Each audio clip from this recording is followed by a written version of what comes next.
Hello అండి, I'm doctor Vishnu Rao Veerapaneni, శ్వాస hospital, Narayanguda flyover పక్కన, హైదరాబాద్. చాలా మంది ఇన్హేలర్స్ వాడుతూ ఉంటారు. మా దగ్గరికి చాలా మంది పిడియాట్రిక్ పాపులేషన్ చాలా మంది వస్తూ ఉంటారు. ఆస్తమా గురించి, అలర్జీ గురించి మేము ఇన్హలేషన్ ట్రీట్మెంట్ రాస్తూ ఉంటాం. ఒకప్పుడు ఇన్హేలర్ అంటే చాలా బాధపడతా ఉండేవాళ్ళు. సో ఇప్పుడు ఏంటంటే ఇన్హలేషన్ థెరపీని యాక్సెప్ట్ చేస్తున్నారు చాలా వరకు. కొంతమంది ఇప్పటికి కూడా ఇన్హలేషన్ అంటే భయపడతానే ఉన్నారు. సో ఎవరికైనా నేను చెప్పదలుచుకునేది ఏంటంటే inhalers are very very safe in safe hands అనేది గుర్తుపెట్టుకోండి. సో ఏ డాక్టర్ వైద్యం చేస్తున్నాడు, అది ఆస్మా ఉందా లేదా, ఉంటే ఏ దశలో ఉంది, దానికి ఏ డోసు వాడాలి, ఎలా వాడాలి అనేది చాలా ఇంపార్టెంట్. కాబట్టి ఇలాంటి విషయాల మీద మీరు వీడియోలో చూస్తే కనుక మీకు అవగాహన వస్తుంది. చాలా మందికి ఇన్ని సంవత్సరాల దీని తర్వాత కూడా చాలా మందికి ఇన్హేలర్స్ వాడాలంటే ఇంకా అపోహలు ఉన్నాయి. అలవాటు అయిపోతామని, అది లాస్ట్ స్టేజ్లో వాడాల్సిన మందులని, అందులో స్టీరాయిడ్స్ ఉంటాయి కాబట్టి గ్రోత్ ఆగిపోద్దని, బోన్స్ పాడైపోతాయని, కిడ్నీలు పాడైపోతాయని, హార్ట్ పాడైపోద్దని, పెరుగుదల ఆగిపోతుందని రకరకాల అపోహలు ఉన్నాయి. దయచేసి ఇలాంటి అపోహల్ని విడనాడండి. అంటే స్టీరాయిడ్తోని ఇన్హేలర్స్లో స్టీరాయిడ్స్ ఉంటాయి. స్టీరాయిడ్ అనగానే మీకు కాదు, ప్రపంచంలో ప్రతి వాళ్లకు భయమే. ఇవి కార్టికోస్టీరాయిడ్స్ అంటారు. అంటే ఒక విధంగా చెప్పాలంటే ఒక్క ట్యాబ్లెట్ని 1000 ముక్కలు చేస్తే ఒక్క ముక్కతో ఒక్క పఫ్ తయారైంది. అంటే ఒక్క ట్యాబ్లెట్ని కొన్ని సందర్భాల్లో మనం ఒక 6 నెలల నుంచి సంవత్సరం పాటు వాడినట్టు. ఇది లోకల్ ట్రీట్మెంట్. అంటే లోకల్కి డైరెక్ట్గా పోయి ఇక్కడ ఉన్నటువంటి ఇన్ఫ్లమేషన్ని డైరెక్ట్గా దాన్ని తగ్గిస్తుంది. ఇన్ఫ్లమేషన్, ఎలర్జిక్ ఇన్ఫ్లమేషన్ అంటాం. సో దాన్ని ఈ విధంగా చేస్తుంది. కాబట్టి మైక్రోగ్రామ్స్లో ఉంటుంది డోసు. కాబట్టి అని పీలుస్తాం. సో అదేంటంటే బ్లడ్లోకి చాలా తక్కువగా అబ్జర్వ్ అవుతుంది. అంటే ఒక ఆయింట్మెంట్ ఇక్కడ పెట్టినట్టు. సపోజ్ ఒక కురిపోయింది, చీము కురిపోయింది, మనం వారం రోజులు యాంటీబయాటిక్ నోటి ద్వారా వేసుకోవచ్చు. ఒక యాంటీబయాటిక్ ఇక్కడ ఆయింట్మెంట్ పెడితే కూడా తగ్గిపోద్ది. ట్యాబ్లెట్ వేసుకుంటే హెయిర్ నుంచి గోర్ కింద కాలు గోటి దాకా బాడీలో ప్రతి సెల్కి ఆ డ్రగ్ పోతుంది. ఇక్కడ ఏంటి, ఓన్లీ ఈ స్కిన్కి ఆయింట్మెంట్ మాత్రమే పెడుతున్నాం ఇక్కడ. ఇది లోకల్ ట్రీట్మెంట్ అంటాం. ట్యాబ్లెట్ కానీ, ఇంజెక్షన్ కానీ, టానిక్ కానీ సిస్టమిక్ ట్రీట్మెంట్ అంటాం. సో ఇన్హలేషన్ థెరపీ అనేది లోకల్ ట్రీట్మెంట్, ఆయింట్మెంట్ పెట్టిన దాంతో సమానం. కాబట్టి తల్లిదండ్రులకు ఇంకా అపోహలు ఉన్నాయి. ఈ అపోహలు ఇంకా ఎన్ని సంవత్సరాలు చెప్పినా కూడా తగ్గట్లేదు. ఎన్ని రోజులు వాడాలా, ఎంతకాలం వాడాలా, వాడితే ఏమవుతుందో. కొంతమంది ఎంత మంచి రిజల్ట్ వచ్చినా కూడా ఎవరో పక్కింటి వాళ్ళు చెప్పారనో, ఫ్రెండ్స్ చెప్పారనో ఆపేస్తూ ఉంటారు. దయచేసి అలా చేయకండి. తర్వాత ఏంటంటే మేమే డోస్ తగ్గిస్తూ ఉంటాం. ప్రతి 3 నెలలకు ఒకసారో 6 నెలలకు ఒకసారో డోస్ తగ్గిస్తూ ఉంటాం. 1/3 డోస్ తగ్గిస్తూ ఉంటాం. ఒక్కోసారి ఏంటంటే ఎంత మంచిగా అవుతారంటే వారానికి 2-3 సార్లు వాడినా మంచిగా అయ్యేటటువంటి స్థాయికి చేరుకుంటారు. అంటే ఈ విధంగా అయిపోయిన తర్వాత ఈ విధంగా కాకుండా చేయటం చాలా తేలిక. సో ప్రివెన్షన్ కోసం అప్పుడప్పుడు దాన్ని ఆప్టిమమ్ డోస్ అంటాం. ఆప్టిమమ్ డోస్ అనేది ఒక డాక్టరు, ఒక పేషెంట్ అటెండెంట్స్ ముఖ్యంగా ఇద్దరం కలిసి డిసైడ్ చేసేది. సార్ ఇంతకుముందు 500 డోస్ వాడినాం, తర్వాత 250 వాడుతున్నాం, తర్వాత 100 వాడుతున్నాం, తర్వాత 50 వాడుతున్నాం. అంటే డోస్ని డిక్రీజ్ చేసుకుంటూ పోవచ్చు. కాబట్టి వీటి వల్ల సైడ్ ఎఫెక్ట్స్ అనేవి ఉండవు. సో ఉండేది ఏంటంటే ఈ గొంతులో కొంతమందికి ఫంగస్ రావచ్చు, క్యాండిడియాసిస్ అంటాం. దానికి కూడా అందుకే ఏం చెప్తాం, ఇమ్మీడియట్గా బాగా పుక్కిలి చూయాలి, గొంతులో అని పుక్కిలి చూయాలి, ఒక గ్లాస్ నీళ్ళు తాగాలి.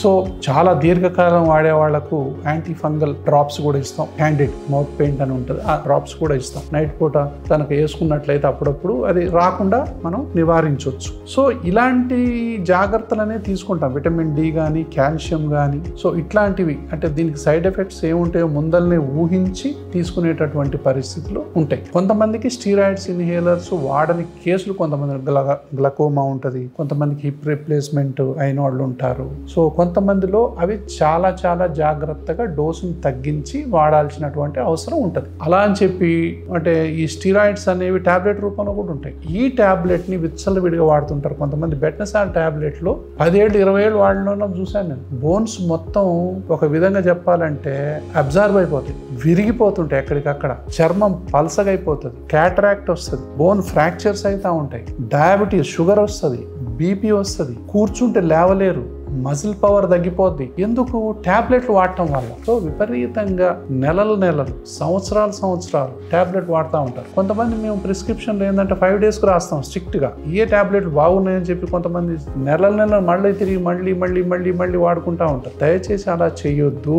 కాబట్టి స్టీరాయిడ్ టాబ్లెట్ని వాడేటప్పుడు డాక్టర్ పర్యవేక్షణలోనే వాడాలి. ఏ పేషెంట్ ఏజ్ ఎంత ఉంది, డిసీజ్ సివియారిటీ ఏంటి, ఏ డోస్ వాడాలి, ఏ మెథడ్ ద్వారా ఆయనకు ఈ డోస్ని ఇవ్వాలి మనం అనేది ఆస్తమా మీద పూర్తి అవగాహన ఉన్నటువంటి డాక్టర్ పర్యవేక్షణలో మీ పిల్లలకు కానీ ఏ వయసు వాళ్ళకైనా వైద్యాన్ని పొందినప్పుడు సైడ్ ఎఫెక్ట్స్ అనేది దాదాపు ఉండవని చెప్పొచ్చు. వచ్చేటటువంటి సైడ్ ఎఫెక్ట్స్ ముందల్నే మనం వివరించవచ్చు, దాన్ని అవాయిడ్ చేయొచ్చు. దీంతో పాటు దేని వల్ల వస్తుందో దానికి దూరంగా ఉండటం, ఏ ఫుడ్కు దూరంగా ఉండాలి, ఏ డస్ట్కు దూరంగా ఉండాలి, ఇంట్లో అగరబత్తీలు, perfumes, cool drinks, ice creams, chocolates, powders, so cosmetics, వీటన్నిటికి దూరంగా ఉండాల్సిన అవసరం ఉంది. దేని వల్ల ఎక్కువ వస్తుందో దానికి దూరంగా ఉండాలి. సో ఇవన్నీ తెలుసుకుంటూ ఇయర్లీ వ్యాక్సినేషన్స్ ఉంటాయి.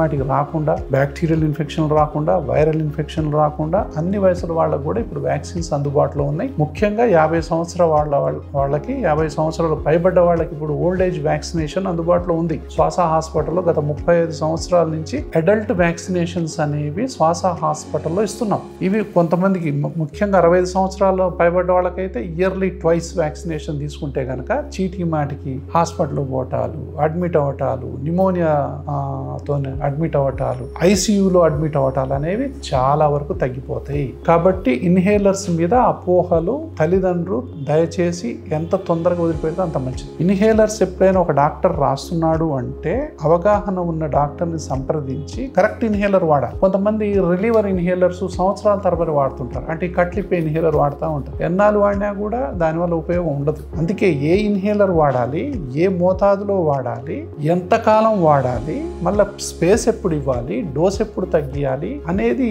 మనం మెల్లమెల్లగా కేసు యొక్క డయాగ్నోసిస్ని బట్టి మనం వాడుతుంటే అది ఇంప్రూవ్ అయ్యేటటువంటి దశని బట్టి మనం మారుస్తూ ఉండాలి. అప్పుడు చీటికి మాటికి హాస్పిటల్స్ రావటం ఉండదు.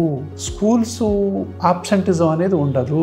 కొంతమంది పిల్లలు అయితే వారానికి 1-2 సార్లు ఆబ్సెంట్ అవుతారు. అంటే 3 రోజులు స్కూల్కి పోతే 4 రోజులు మళ్ళీ ఇంట్లో ఉంటారు. Commonest cause for the school absenteeism in the world is asthma, untreated asthma, untreated allergy. ఇదే ముఖ్యమైనటువంటి కారణం. మా పిల్లలకి ఎప్పుడు చూసినా జలుబు ఉంటుందండి, దగ్గు ఉంటుందండి, సో స్కూల్కి ఆబ్సెంట్ అయ్యాడండి అని చెప్తా ఉంటారు. వీళ్ళందరూ అన్లెస్ ప్రూవ్డ్ అదర్వైజ్ తల్లిదండ్రులకు కూడా అలర్జీ ఆస్మా ఉంటే వీళ్ళకి అలర్జీ ఆస్మా ఉన్నట్లే. తల్లిదండ్రులకు కూడా తుమ్ములు రావటం, జలుబు చేయటం, సైనస్ ఉండటం, తర్వాత అది పడట్లేదు, ఇది పడట్లేదు, మెట్లెక్కితే ఆయాసం, పని చేస్తే ఆయాసం, నాకు హెడేక్ వస్తుంది, నాకు ఎప్పుడు చూసిన తెమడు వస్తుంది, మిడ్ నైట్ నాకు ఊపిరాడదు ఒక్కోసారి అని తల్లిదండ్రులు ఎవరైనా అంటున్నారు అంటే మీ పిల్లల్లో చీటికి మాటికి జలుబు వస్తుంది, స్కూల్కి పోలేకపోతున్నారు అంటే వాళ్ళకి ఈ ప్రాబ్లం ఉన్నట్టే. ఎంత తొందరగా డాక్టర్ని సంప్రదిస్తే వాళ్ళ ఎడ్యుకేషన్ అంత బాగుంటుంది, వాళ్ళ గ్రోత్ అంత బాగుంటుంది. అంటే అలర్జీ ఆస్మా అనేది ఎదిగే మొక్క మీద బరువు పెట్టడంతో సమానం. చాలా మంది హైట్ ఆగిపోతారు, వెయిట్ ఆగిపోతారు. 25 సంవత్సరాలు వచ్చినా జస్ట్ 10-15 సంవత్సరాల్లో కనపడతారు. తల్లిదండ్రులు చాలా వరి అయిపోతారు. దీనికి మూల కారణం ఏంటంటే ఆస్మాని ఐడెంటిఫై చేయకపోవడం, సరి అయినటువంటి టైంలో వైద్యం చేయకపోవడం. 18 సంవత్సరాల తర్వాత గ్రోత్ ఉండదు. ఇంకా ఆడపిల్లలకు 17 సంవత్సరాల తర్వాత గ్రోత్ ఆగిపోతుంది. చిన్న పిల్లల నుంచి బాధపడుతుంటారు కొంతమంది. దగ్గు, ఆయాసం, పిల్లి కోతలు, అది పడట్లేదు, ఇది పడట్లేదు, ముక్కు దిబ్బడ, సైనస్, అడెనాయిడ్స్, టాన్సిల్స్ 18 ఏళ్ల తర్వాత వస్తారు. వచ్చి చిన్నప్పటి నుంచి ఉంది సార్ అంటారు. మనం హైట్ ని పెంచలేము అప్పుడు. సో చాలా బాధ అవుతుంది అప్పుడు. అందుకే ఎంత తొందరగా చిన్న పిల్లల్లో అలర్జీ ఆస్తమాని డయాగ్నోజ్ చేసి ట్రీట్మెంట్ మొదలు పెడితే వాళ్ళ జీవితం అంత బాగుంటుంది, వాళ్ళ కెరియర్ అంత బాగుంటుంది, వాళ్ళ స్టడీస్ అంత బాగుంటాయి, వాళ్ళ గ్రోత్ అంత బాగుంటుంది, వాళ్ళ ముఖ కవళికలు కూడా చాలా మంచిగా ఉంటాయి. ముక్కుతో కొంతమంది గాలి పిలవలేరు, నోరుతో పీలుస్తూ ఉంటారు, అంత అందవిహీనం అయిపోతారు, ఇలా పెట్టుకొని ఉంటారు. సో వీళ్ళందరూ కూడా చాలా చాలా ఇంపార్టెంట్ అని మీరు గమనించాలి. Thank you so much.